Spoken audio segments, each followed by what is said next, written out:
विषमकटक निर्वाचन मंडलीर मुनिगुड़ा अंतर्गत शिवपदर पंचायत केबेड़ातोला ग्राम आज बिजु जनता दल पक्षरु लोकंकु भोट भिक्षापाई एक साधारण बैठक अनुष्ठित हो जाइथिला। एही बैठक रे बिजु जनता दलर कर्मी और नेता बैठक रे उपस्थित रही आगामी निर्वाचन पाई दलीय चिन्ह रे भोट देबा पाई निवेदन करथिले।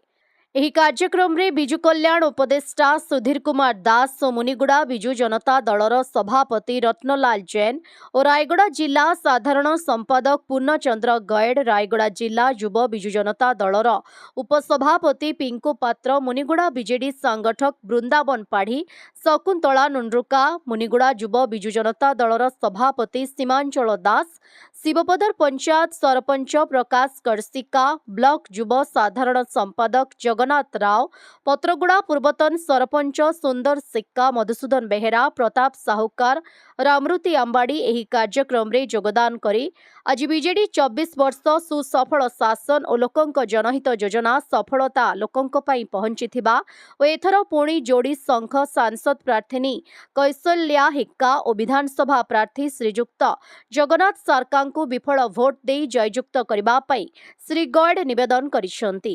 शेषरे शिवपदर सरपंच प्रकाश करसिका धन्यवाद अर्पण करथिले। रायगड़ा मुनिगुड़ारू क्षमासागर दास को रिपोर्ट, ओडिशा हाइलाइट समाचार।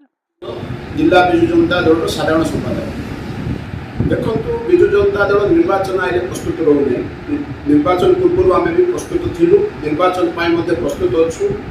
आमर जे प्रार्थी अच्छी जगन्नाथ सारका विधायक प्रार्थी एवं कौशल्या हिका लोकसभा प्रार्थी सभापति नेतृत्व में प्रचार चर्चा चलती प्रति विषमकट निर्वाचन मंडल विश्वास अच्छी, नवीन पट्टनायक प्रति प्रकृत विश्वास अच्छी। तेणुक निर्वाचन बीजेपी बनाम कांग्रेस एवं आम विपुल भोट विजय हो।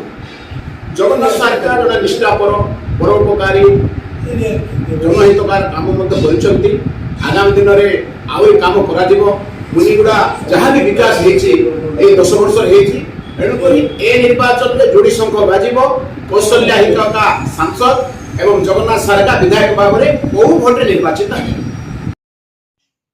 खबर दुनिया रे जोड़ी हेबा पाई सब्सक्राइब करंतु ओडिशा हाइलाइट समाचार को आउ दबे दियंतु बेल आइकन को सर्वप्रथमे खबर पाइबा पाई।